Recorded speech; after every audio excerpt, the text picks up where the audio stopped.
Awesome, awesome. All right. So earlier this week, things just started buzzing around this new payment system that came out in April. Basically, what they're saying, they're basically bringing it out now in April, but really going to be launched in July for everybody, kind of doing test runs right now. And it's called FedNow. And so, the streets have been buzzing. Why? Because people know and believe that this is going to be the start of the government basically coming back and trying to take over our money, even though we've been trying to move to decentralization. This is their way of trying to control digital currency, right? And so, what I wanted to do tonight was kind of do an in depth review of just understanding what FedNow is, because I have seen like where some things are getting, they're putting more than one thing together, and it's like, well, that's not exactly what it is. This is what it is, and then how is this really going to affect us? Okay, so that's what we're going to talk about tonight. We're going to talk about the new FedNow app. What is it? When is it launching? How does it work? How it works? What are the pros and cons? What does this mean for us who are very heavily in the space of wanting decentralized currency? And then ultimately, walking away with what do you really need to know about this and how do we start to prepare for ourselves? Okay. All right. So, first and foremost, FedNow is a secure real-time payment system that allows financial institutions to send and receive payments 24/7, 365, including weekends and holidays. Now, some of you might be saying, well, hey, we're already used to that because we already have Cash App, we already have Zelle, we already have, what are some others? We already have these systems, Venmo, right, where we can send money peer to peer, okay? But with FedNow, the difference is the federal government will be controlling this, okay? The federal government is the one that's actually issuing this app, okay? So it's created by the Federal Reserve banks to facilitate the instant payment through banks and customers. Now I'm going to tell you how they're going to market it and what that means for us, okay? So it's been launched since 2019. That's an important thing to know, guys. So they've been doing a soft launch on this. They have been already kind of testing this out to see how it's going to work. And so one of the things I want you guys to understand is that this is not something that's like, oh, hey, we should just do this now because, oh, we think that China is about to take over, right? Because I heard people saying that on like some YouTube videos or whatever. This has already been in process. This has already been in motion because they knew that the world was moving digital for the most part, okay? So here's some of the key features of FedNow, okay? Like I said, real-time payment, so the ability to send money back and forth between banks very, very quickly. You guys know that right now, sometimes it can take 1 to 3 business days to send money to different banks, right? We're almost not used to it anymore because we use Cash App and Zelle and everything that moves it very fast. But the truth is, when you're sending that money through Cash App and Zelle, a lot of times that money, it's showing up in your Cash App, but it's not really there yet. That's why I don't know if you guys have ever heard of the scam where they say, if somebody ever says, all of a sudden you see money appear in your Cash App and someone says, hey, I'm so sorry, I mistyped, the Cash App name of my friend. I just sent you $1,000. Can you please return it back to me? They'll say, don't do that. Don't return it back. Tell the person, oh, you need to go through your bank and get a refund. Why? Because what happens is they can literally say, hey, I sent you this. It's showing up in your Cash App, but because that payment actually hasn't been processed through the banks yet, what they're doing is actually stealing money from you, right? So when you return it and send that $1,000 back to them, now they're gone with your funds. And the next thing you'll know, you'll see a debit in your bank account for that amount of money. All right, even though that first transaction wasn't real. So as you're thinking about these, consider those things as well, okay? All right, 24/7 availability, so basically anytime you want. Security, right? So the whole idea is that this is supposed to be a more secure way of sending money, right? It's supposed to protect against fraud. It's supposed to be able to protect against unauthorized access.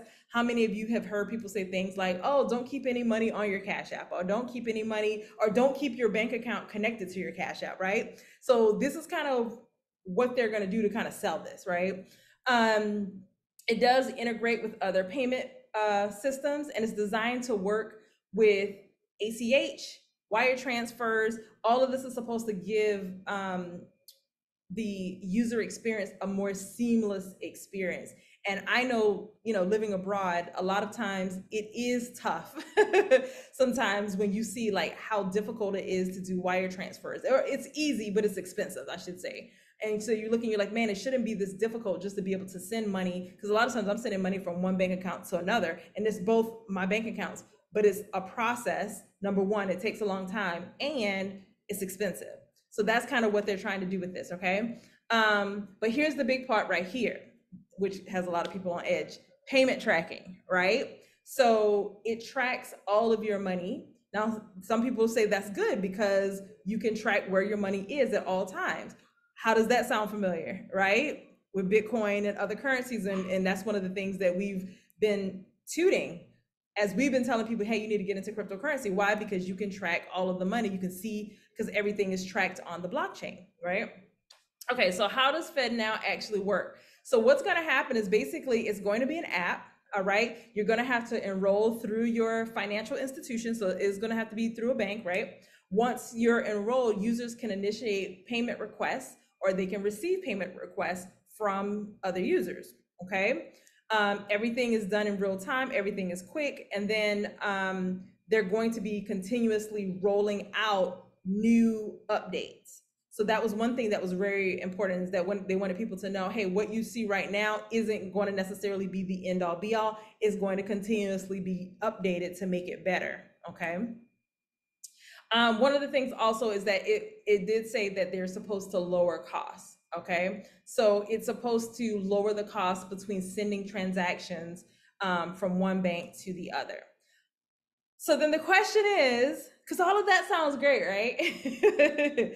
All of that sounds great. Sounds like we have a much better payment system, about to come out, right? But why are people so worried? So here's a couple of things.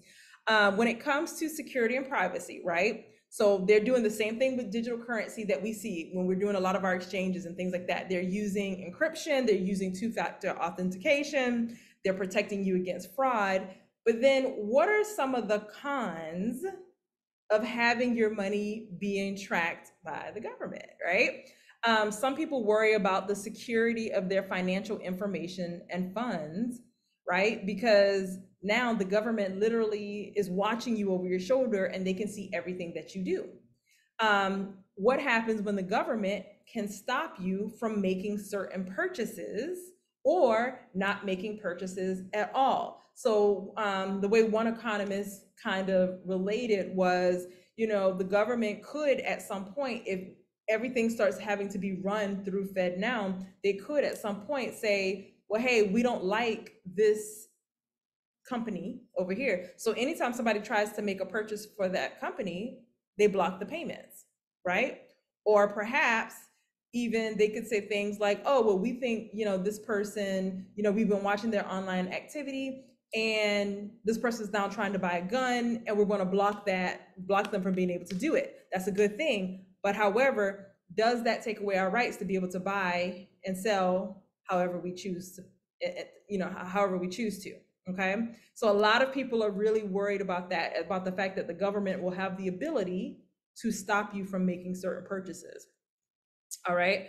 And then people also are worried about, fraud, right? Because with anything, it's like with anything digital, there are hackers who always find a way to beat the system, to steal from other people. There's always going to be some kind of scam. And so a lot of people are like, man, when we make everything digital, how are we going to be protected from things like that?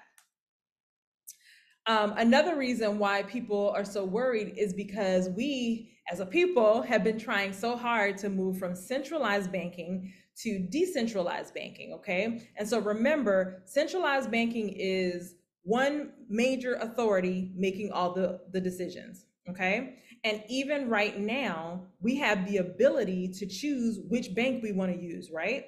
Some people are thinking, and I'm using these words very strategically, guys, because I don't want to put things out there that's not true, because a lot of the stuff out there right now is just theory. Well, this is what we believe, is going to happen or what they want to do. And I really want us to stick with what is true, but also consider what the possibilities are, okay? Some people believe that, hey, at some point they can just cut out the banks because now it's just the federal government.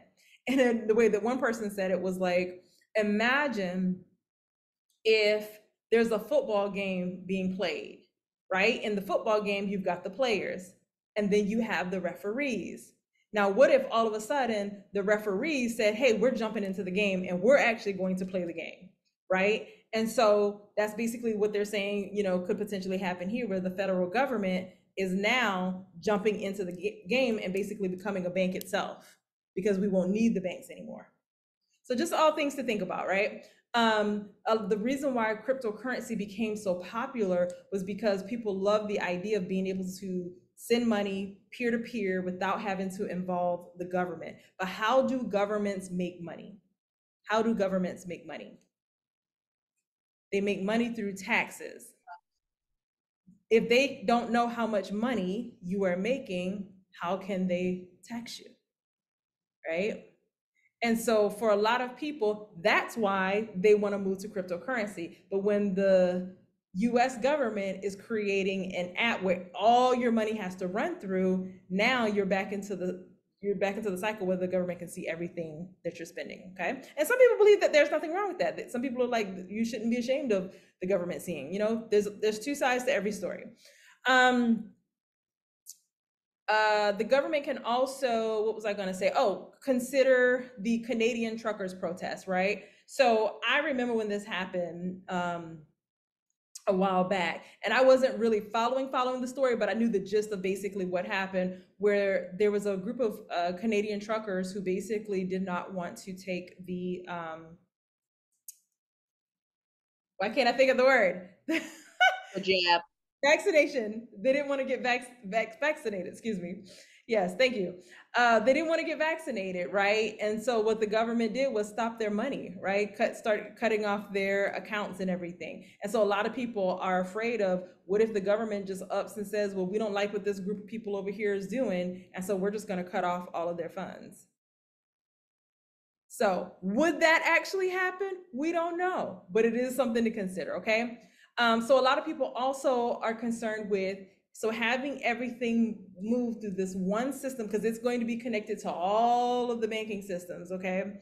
And the reason people believe that is because they're like, well, if they're going to be in control of that, what they're probably going to do is they're probably going to make it to where any type of government program is going to have to come through that app, which means if you're getting Medicare or Medicaid, or even getting a refund, right, for your taxes, right, it's all going to come through that app. So even if people say, well, I'm not going to sign up for that, at some point you're going to have to participate, because it's going to be the only way that you're going to be able to get access to the funds that you need. So will this lead to a centralized digital currency for the US? That's the big question that a lot of people have.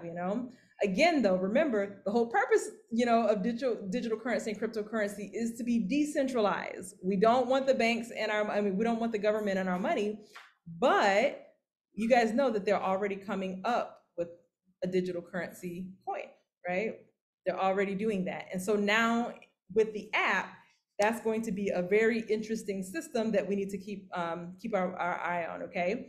Some other people also question whether or not having a digital currency for the US will actually devalue the US dollar. That's a big question right now that people are going back and forth on.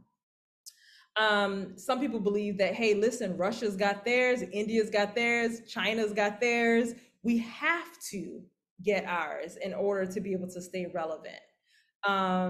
Because as many people believe, very soon, within the next 5 to 10 years, perhaps, we will be a completely cashless society, meaning we will not have cash, and actually having cash in your hand will mean nothing, okay?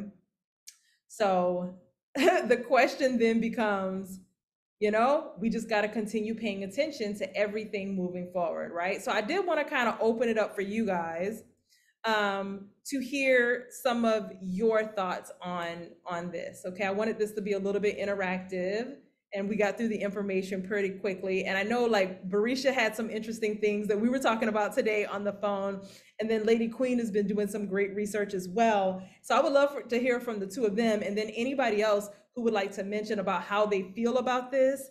If you think it's a good thing, if you think it's a bad thing, let's open it up as a group, because that's what we really are, guys, as a mastermind. Well, I know for me, I'm even the, like you said, Timmy, there's some pros and cons to everything. With the FedNow app, or what I've been researching, they're actually using the network of ISO 20 messaging, which we, as a matter of fact, we've talked about on here about a couple of ISO 20 tokens like cryptocurrency. Now, will they end up using that for that? Even unsure, but just looking up a couple of things that they have been talking about. But like I said, being an ISO 20 token, my XRP. So like whatever happens, I'll make sure I got XRP, XLM, all that stuff, because they will be using the ISO 20 network, which is the XRP ledger. So can you explain a little bit to all the people, because there are a lot of people who are like completely new to crypto, and so they're like, what network, what's she talking about? Can you kind of just explain what yeah, that means? yeah, definitely. Our banking system right now runs on what's called the SWIFT system. And that's what Tammy was talking about, how, like, it actually takes a couple of days for like family abroad to receive money, or when they do send it, it's very, very super expensive, those type of things. Well, that's the SWIFT system, our banking system. When I tell you millions and millions of dollars, like every month, go down the drain because really of that system, this is, once they switch systems, it will actually help us kind of get out of some of that debt. The next system that we're talking about is the ledger, or the ISO, like the ISO 20 ledger, which is XRP. But basically, with this ledger, it allows us to send money abroad very quickly, within seconds. I think 2 to 3 seconds, and then also it's very, very cheap to do so. I think, like, if I wanted to send like $100 of XRP using XRP, and this is also with XLM, with Hedera. Those are like ISO 20 tokens. They kind of grouped a certain type of tokens together, but so you can do these with multiple tokens. But understanding that it takes, like, just to send $100, it's like 0.0000001 XRP. Like, it's super, super cheap. And so it's going to save the government money. It's going to save people that are sending money. It's going to save them money. So, we'll see exactly how they begin to shift. I know that they had paperwork in the governmental system where actually I had the packet. I have to see where I put it at, where it actually talks about the XRP ledger, because, when they were trying to just put things in place as far as cryptocurrency, the government wise, as far as what they're doing. We were basically focused, and I can't remember the packet that Biden did. We were basically focused on a lot of things as far as what was going on with Russia, and they had all of these things in there, but also in there, it talked about regulations for cryptocurrency and the ledger, as far as the system that our banking system is in now. That was also in that packet. So, they're doing things behind closed doors, and at the end of the day, the government is looking to save a dollar and to make a dollar. So when they figure out how to tax, that's why they're doing the FedNow app, trying to figure that out, because it's all about making a dollar with them. But I find it very suspicious that the CEO of Cash App was stabbed and murdered. I find it very suspicious, but I'm gonna get off. Thank you. Thank you. Thank you. Thank you. A lot of people have that, that theory, like, something's kind of crazy here. All of a sudden, the former, the guy that created, I should say, Cash App dies. And now, hey, guess what? We got something better for you guys to use. Mm-hmm. Yeah. So, awesome. Hey, is Barisha still on? I wanted Yes, Barisha. ma'am. I'm here. Come on, share what you Yes, was ma'am. I'm here. I'm sorry for the camera, you guys, but I was talking with Miss Tammy earlier, and I don't know if you guys live in Georgia, but for some people that live in Georgia, they gave out a card a couple of months ago, and that card, to me, I'm not saying for everybody, this was just my opinion, was like their trial run of what they're doing now. Because on that card, they only allowed us to use it it wasn't our taxes. Like normally you get your taxes to go to your bank. They didn't do that. They gave us a specific card that you can only use at specific places that they authorized. So a lot of people was like, okay, well, I can't, they was able to track exactly where you spent your money, exactly certain items that you got, and so, excuse me. So I was able to figure out a way to have my own money for myself. So I'm not sure who on this call has their own business, they have their own business account, but I was able to swipe my card that was only used at certain places like food or clothes or whatever they wanted us to use the money for. I was able to transfer it to my business and then buy the stuff off my business and then use my money whichever way I wanted to use it. So I'm pretty sure as we move forward, there are going to be creative ways for you to even get ahead of the system, even as they're using the digital currency to stay a little bit more decentralized. Because once you get your money back on your side for you, then you can kind of move it the way that you want to do it. So moving forward, if you don't have a business, if you don't have a way to keep yourself a little bit more decentralized along with the FedNow, because like Miss Tammy and Miss Lady Queen said, like, it's going to be a part of society. It's going to be a part of the way the world is going to be moving. So we just have to, along with that, find a way that we can also, they're trying to make money, we just got to find a way to stay ahead or stay informed on how can that be something that's productive for us. So that's what I was just saying. People were able to find a way. How can I still use my money without them tracking everything that I do? So that's just one of the suggestions that I have. Yep. Very interesting. Very interesting. All right. Anybody else want to chime in? I'm in. This is Melissa. Hi, everyone. I'm joining more of these calls. I moved stuff out of the way. But no, it's great to be with everyone. I learned so much from you, Tammy and Lady Queen. And I'm working on an event for the Detroit area. So I'm going to reach out to both of you very soon. Oh, it's taking forever. But my quick 2 cents, if y'all look up, I blinked out, but 2030 is a date to look at. If you Google 2030 agenda, it's out in the open what the government wants to do with America and worldwide financially. So people that bring that up, like, it's the end of the world system, I just say eventually, but not yet. Right now, get your bag. Like, get your bag. So for those of you on here, I encourage you to make these, especially this call, really important, because I appreciate the updates that you give us. But 2030 agenda, really good to look at. As far as like PayPal is a good example. I don't know if you've kept up, but PayPal not too long ago pretty much were giving us a taste of what a lot of companies that are involved with this and that will eventually roll out want to do. PayPal pretty much in a nutshell said, if you guys talk about these things, these social things going on in the world, we're going to cut off your bank account, or we're going to take $2,500 out of your bank if your bank is linked. And then there was a lot of pushback, especially from the conservative group of people. So this is not fantasy, is out in the open, but while we still have the time, stay up to date on this stuff and get educated.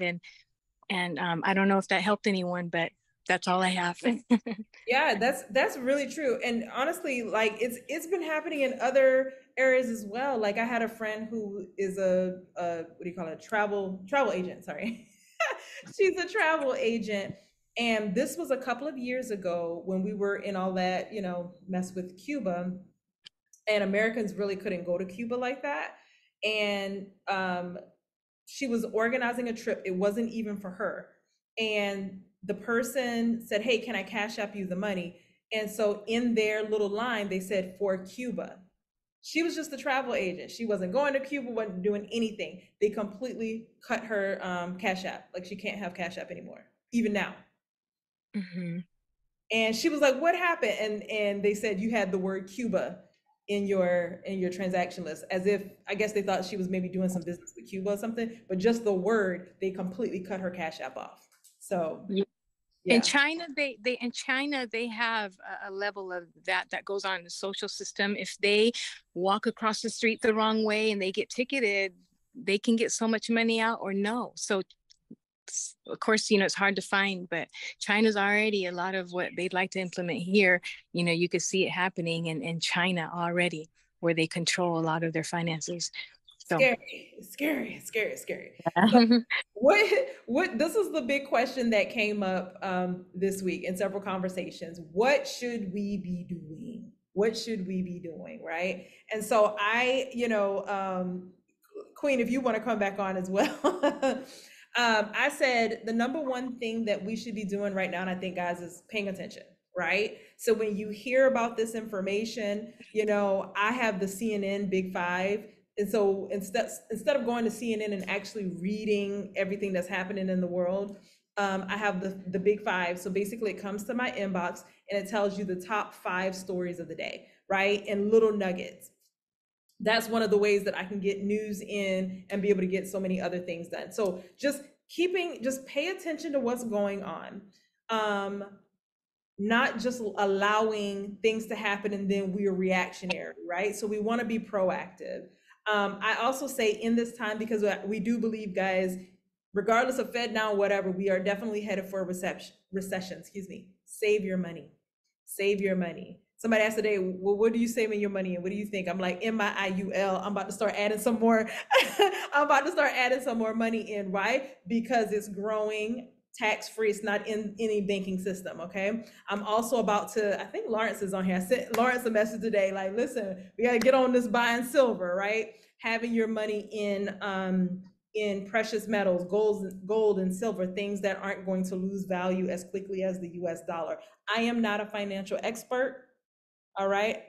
All I do is pay attention to what's going on and listen to what the financial experts say. And so those are some of the moves that I'm going to be making.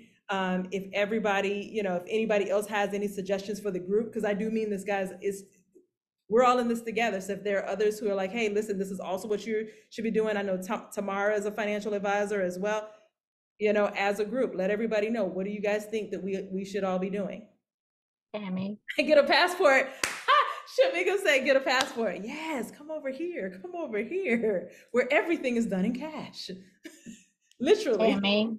Hi. Tammy. Hi, how you doing? How's everybody tonight? I thank you so much for having this second session. I've been studying this a lot for the last couple of weeks, and we have to look at what's going on in the different nations as well, because they have something called the BRIC nations.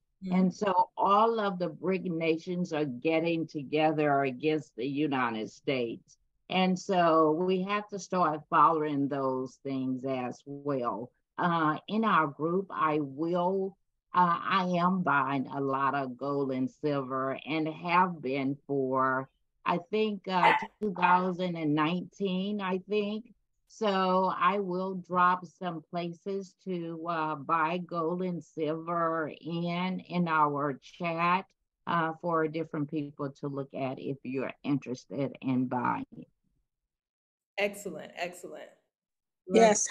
Hi, Tammy. This is Tanya. And I have been listening to this BRIC nation situation and all about buying silver and gold. And I had no idea where to get it from. So I would love to find out. And please give me that information. I'm sorry, I forgot who it was that was just talking, but I have been following this myself. But no one has been saying where to purchase the silver from or the gold. I will drop some places to buy it at. Okay, thank you. Excellent. I love this. Pastor Lawrence just dropped something in the chat too. Look, and Lady Queen too. I had a quick question, Tammy. Yes. So because I know that my stepmom has been, buying silver for a while, and she even got me a couple pieces. But my question is, how, and this is for people who've been researching this, how easy will it be to eventually either cash it out or use it? Like, my concern is just that, is it going to get trapped in this new form of, currency, quote unquote, of precious metals, that now what do you do, right? What do you do with it? If anybody knows the answer. Yeah, that's a really good question. Any of our gold and silver experts on the line care to share? I'm not an expert, but I will say that gold right now, I think, is up around $2,800 an ounce. So silver is much cheaper. Silver's actually down right now. It was $35 last week. It's actually $25 yesterday. It was $25. Silver is a lot cheaper. I don't. That is a good question. I wouldn't really, I don't know about Topic, that. listen, topic. We're gonna come back to you. We're And gonna have an answer for you, okay? And also, they're saying that the cryptocurrency that the BRICS are using is going to be backed by gold.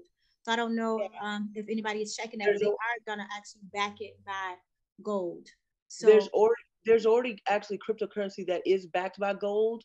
But also, with that being said, now I don't know how much of this is true because I'm still researching this. But there's a thing called Fedora Gold, which is a cryptocurrency. And from what I hear, the FedNow is called a Fed coin, but FedNow is actually you plan on using that. There's only one place to purchase Fed Gold or Fed Gold, and that's like a Gate.io. I've personally never used Gate.io, and so that's why I'm still kind of looking into it because that's the coin that that keeps popping up with the FedNow app is Fed Gold. You know, so and from what I hear, that coin is also backed by gold. That's why they call it the Fed coin, Fed Gold.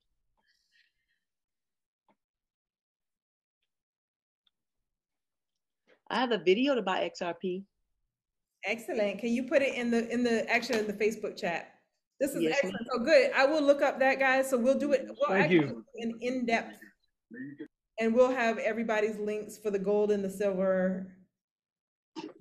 and there are places you go to turn your gold and silver in for money. Yeah. But that was when money was money. So I don't know if they're gonna like have it converted into digital, but it is places where if you have silver or gold, you can turn it in to get, you know, if you gotta pay a bill and you're like, I just got silver now, you know, where you can.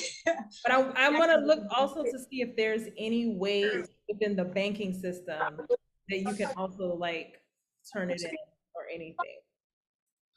So that's really good. Because yeah, that's true. We're storing it up, but then how do we monetize it, right? How do we get it back? But what we do know is that it's going to go up in value as the US dollar goes down. So that part we do know. Awesome. And I guess we also need to realize too that the US dollar is not the only currency, although right now it is the leading currency, but it's not the only one. So yeah, a lot of strong, very strong currencies out there. Yep. 100%. All right, cool. Anybody else? Or we can just move to an island and live off the land. You can move to an island and live off the land. Yes, let's go. Go. Awesome. Anybody else? Anybody else? Can I suggest one more thing? Someone posted faith over fear. No fear, everyone. No. Absolutely. Follow peace. For those of you who are believers, my eyes are set on the Lord. And that's so he'll give you wisdom, he'll give you guidance if you'll, put your trust in him. But, definitely get educated and do the things you can do in your own power, because there may be a time where, all you can do is just, dig a hole, write up your little treasure map. And when it's time to dig up your gold and silver, then you go find it. So no fear. That's a great point. Yeah, that's a really, really good point. Yeah, in this, and that's part of the reason why I said I really wanted to show the pros and the cons, because right now, if you look just in society, it's like everything is, we should be scared, running, afraid. And I'm like, okay, peace. All right, let's just get educated, figure out what does all of this mean, and then how do we win? Because we can't change the rules of the game. We're not in charge of the rules of the game, but what we can figure out is how can we win with these rules in place, right? Awesome. All right. I wanted to chime in. Hey. How's everybody? Good to be on this call this evening. And, I wanted to talk a little bit about some of my motivation to get involved with gold and silver.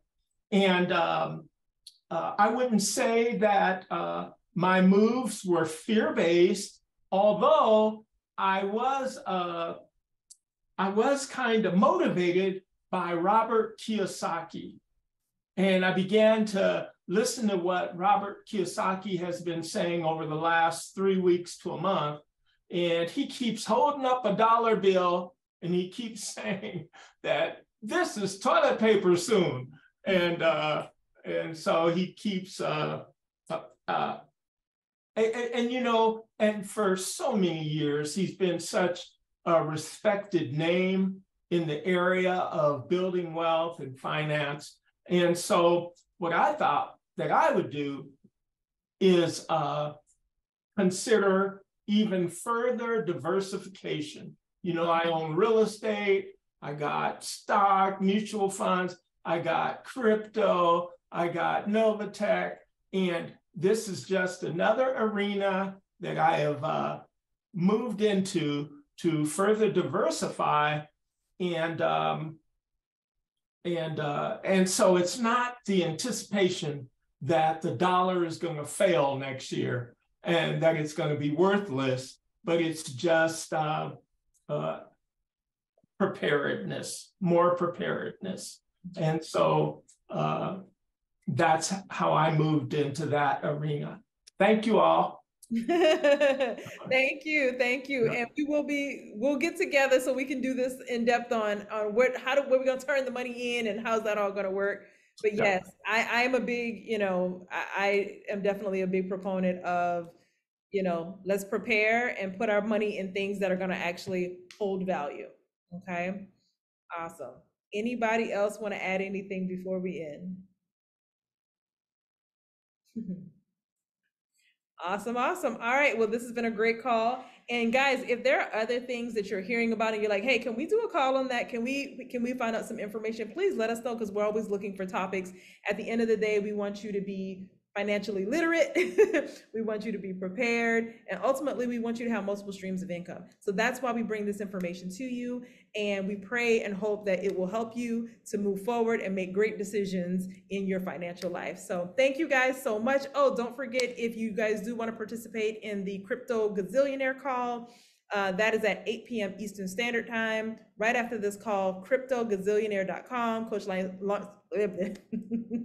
Coach Lawrence Michael Young will be leading that call as always. And so everybody, thank you and have a great night. Good night, everybody.